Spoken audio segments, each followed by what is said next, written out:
இந்த அறிக்கையை தங்கள் அனுமதியோடு நான் அறிவிக்கிறேன்.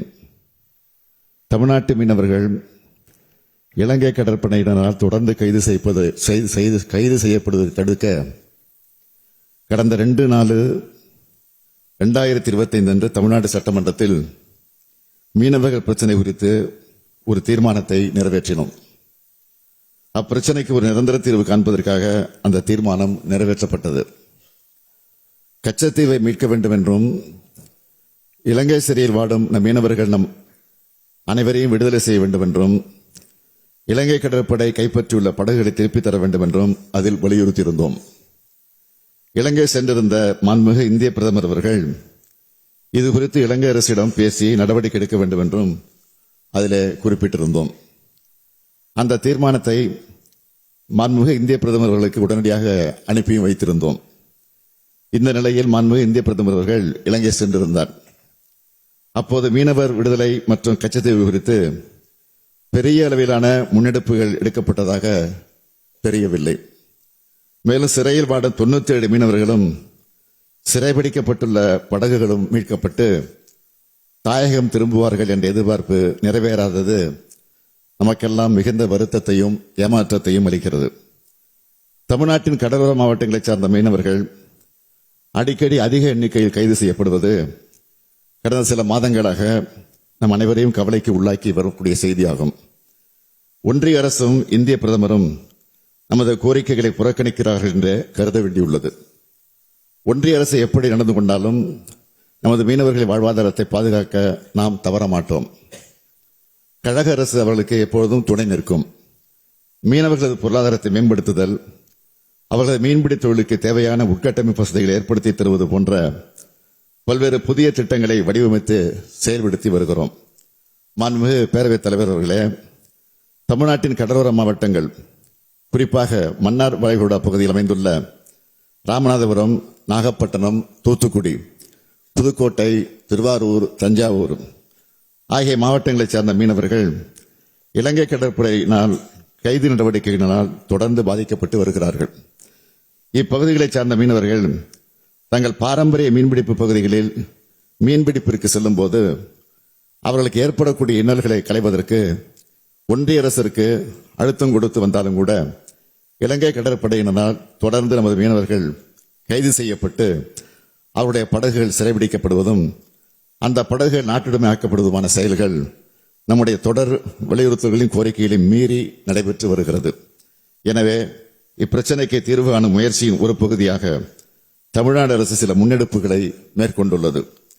அவற்றை தங்கள் வாயிலாக இப்பேரவைக்கும் நாட்டு மக்களுக்கும் தெரிவிக்க விரும்புகிறேன். மன்னார் வளைகுடா பகுதி மீனவர்கள் ஆழ்கடல் மீன்பிடிப்பதற்காக தெற்கு பகுதியில் இந்திய பெருங்கடல் நோக்கி செல்வதற்கு வழிவகை செய்யும் பொருட்டு தங்கச்சிமடம் பகுதியில் 150 கோடி ரூபாய் செலவில் மீன்பிடி துறைமுகம் அமைப்பதற்கு அரசாணை பிறப்பிக்கப்பட்டுள்ளது. விரைவில் இதற்கான பணிகள் துவங்கும். 60 கோடி ரூபாய் மதிப்பீட்டில் பாம்பன் பகுதியில் மற்றும் 150 கோடி ரூபாய் மதிப்பீட்டில் குந்துக்கல் பகுதியிலும் மீன்பிடி துறைமுக பணிகள் மேற்கொள்ளப்படும் என்று ஏற்கனவே நான் அறிவித்துள்ளேன்.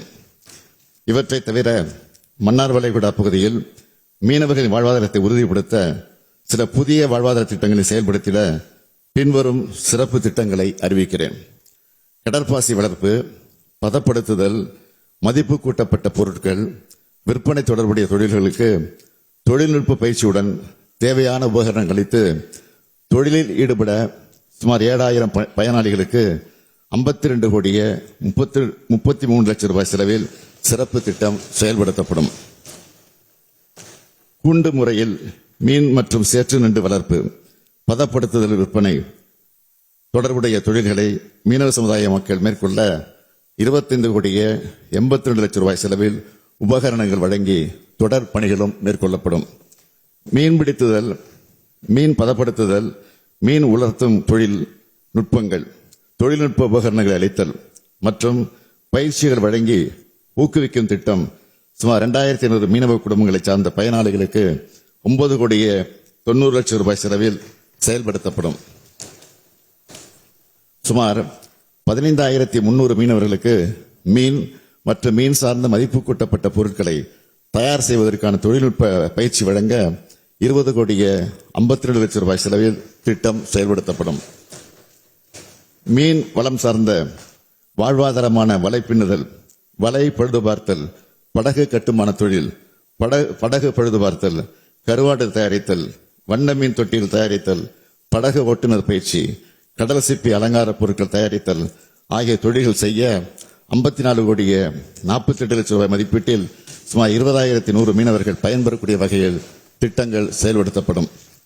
மீன்வளம் சாராத பிற தொழில் வாய்ப்புகளை ஏற்படுத்தி தர குறிப்பாக காளான் வளர்ப்பு, சுற்றுலா படகு இயக்குதல், கைவினைப் பொருட்கள் தயாரித்தல், வீட்டு முறை மசாலா பொடிகள் தயாரித்தல், அழகு கலை பயிற்சி, சிறுதானிய உணவு தயாரித்தல் போன்ற பல்வேறு தொழில்கள் செய்ய சுமார் 14,700 பயனாளிகளுக்கு 53 கோடியே 62 லட்சம் ரூபாய் செலவில் இந்த திட்டம் செயல்படுத்தப்படும்.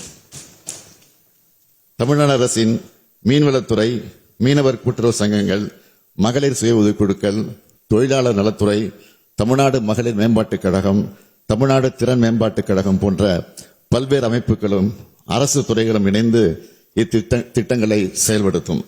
இந்த திட்டங்களை எல்லாம் ஒருங்கிணைக்க திட்ட கண்காணிப்பு பிரிவு உருவாக்கப்பட்டு அதன் மூலம் திட்ட செயல்பாடு தொடர்ந்து கண்காணிக்கப்படும்.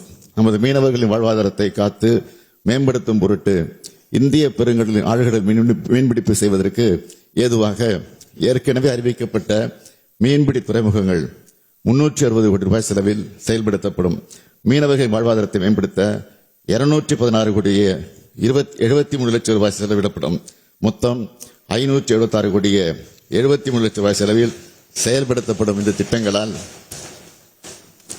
மன்னார் வளைகுடா பகுதியை சார்ந்த மாவட்டங்களின் மீனவர்கள் பெரிதும் பயனடைவார்கள். அவருடைய வாழ்வாதாரமும் மேம்படும். அது மட்டுமல்ல, நமது மீனவர் சொந்தங்களின் குடும்பத்தினர் கூடுதல் வாய்ப்புகள் பெற்று அந்த அதிகமான பொருளீட்ட வழிவகை ஏற்படுத்தப்படும் என்பதை இந்த பேரவையில் தெரிவித்து அமைகிறேன். நன்றி சொல்லிட்டு நான் முக்கிய